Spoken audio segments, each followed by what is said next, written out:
Hello, I'm Edward Tarte, once a Catholic priest for 5 years in the 1960s, now an atheist, which simply means I find no credible evidence for the existence of any God. Today is July 24th, 2011.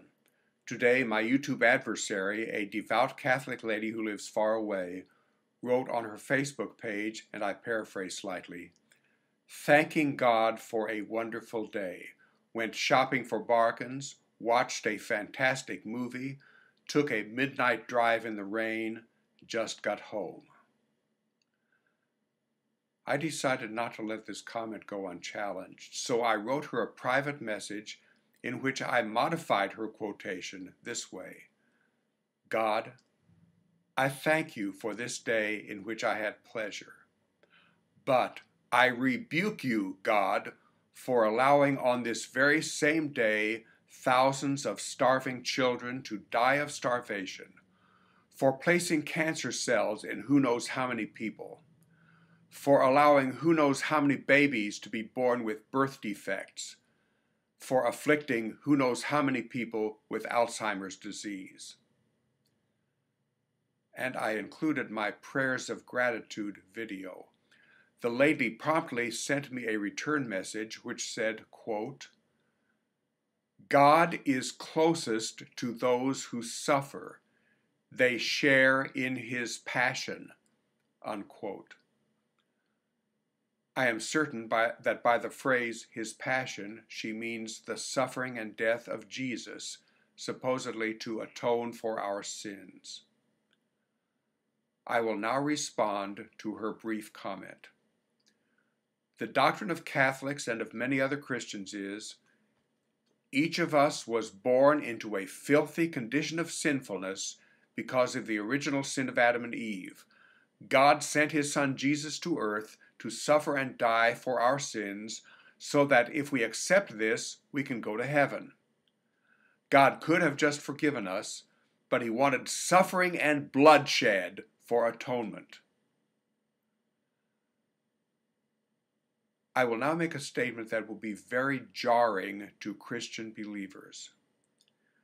This doctrine of salvation by the suffering and death of Jesus is extremely immoral, evil. To start with, the biblical Adam and Eve never existed. There never was an original sin. That is a consensus of biblical scholars. I was not born into a filthy condition of sinfulness, and neither were you. Further, the doctrine that a person can take the sins of others onto himself and atone for them by his own suffering is deeply immoral.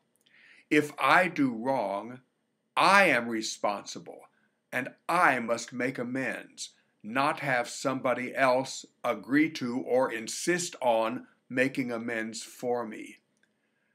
And the Christian God says that I must accept Jesus' atonement or I will go to hell. I do not accept it. I reject all this as being crazy and immoral. Therefore, I must reject the lady's statement that God is closest to those who suffer because they share in the suffering and death of Jesus. A God who would devise and carry out such a plan of redemption for me and my fellow humans, such a God is immoral, and I will never worship such a God. And what is meant by the statement, God is closest to those who suffer? Does it mean that God watches carefully while I suffer without necessarily doing anything to alleviate my suffering?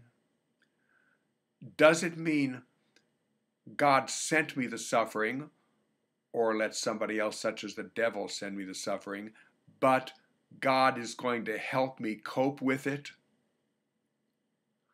What does it mean to say that God was closest to victims of the Holocaust? That God is closest to a little boy who's being sexually abused by a Catholic priest? That God is closest to a person who is dying of AIDS because a Catholic priest said that use of condoms is sinful? that God is closest to a lady at the moment that she's being raped. What does this mean?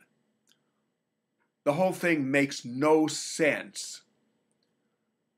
The doctrine of redemption by the suffering and death of Jesus has been taught to Christians with much emphasis as being a good thing.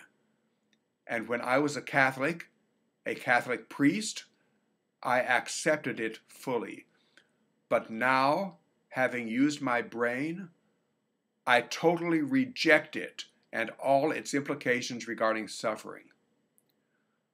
Accordingly, I reject and oppose the small-minded prayer, God, thank you that I had an enjoyable day. Does suffering make sense? It makes no sense whatsoever as a sharing in the suffering of the biblical Jesus. Suffering does make sense if there is no God.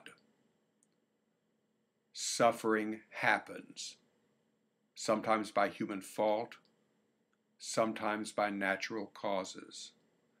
Suffering happens, period. To all of you, thank you for watching this video.